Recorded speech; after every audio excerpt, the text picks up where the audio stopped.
Hi, Assalamualaikum.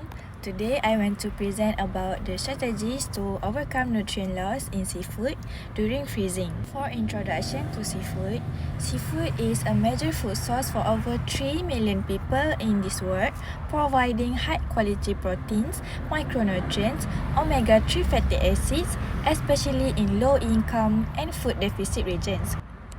WHO recommends 1 to 2 servings per week to supply 200 to 500 mg EPA and DHA to reduce cardiovascular disease risk. For your information, fish is rich in high-quality proteins, polyunsaturated fatty acid, which is omega-3, vitamins A, D and B complex, and minerals, which is calcium and phosphate. Despite preference for fresh fish, studies are needed to clarify freezing effects on nutritional quality of seafood. There are a few problems related to nutrient loss during freezing. Because during freezing, seafood undergoes several nutritional changes due to ice crystal formation. For this example, we use Atlantic salmon. For moisture, the fresh one has 65.08 and the frozen one has 64.47. For lipid, the fresh one has 14.37 and the frozen one has 13.62. For protein, the fresh one has 18.47 and the frozen one has 17.04. For caloric value, the fresh one has 207.24, the frozen one has 206.63%. This is a bit concerning because the nutritional that we want is decreased. For example, lipid decreased, protein decreased, carbohydrate unfortunately increased, but the caloric value also decreased.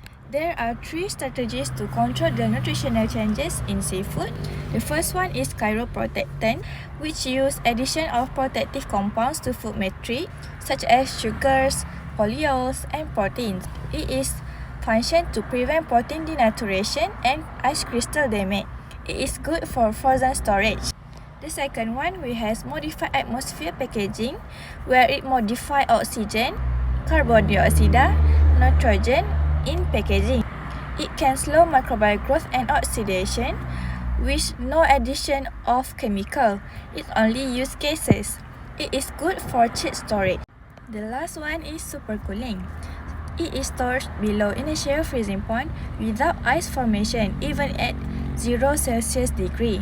It can prevent ice formation to maintain seafood freshness. This don't use no additive, and it is excellent if temperature is stable.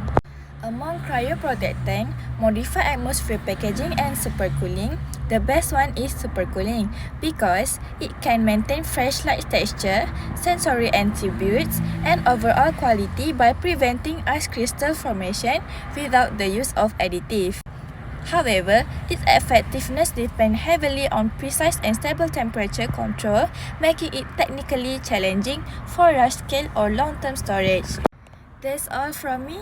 Thank you.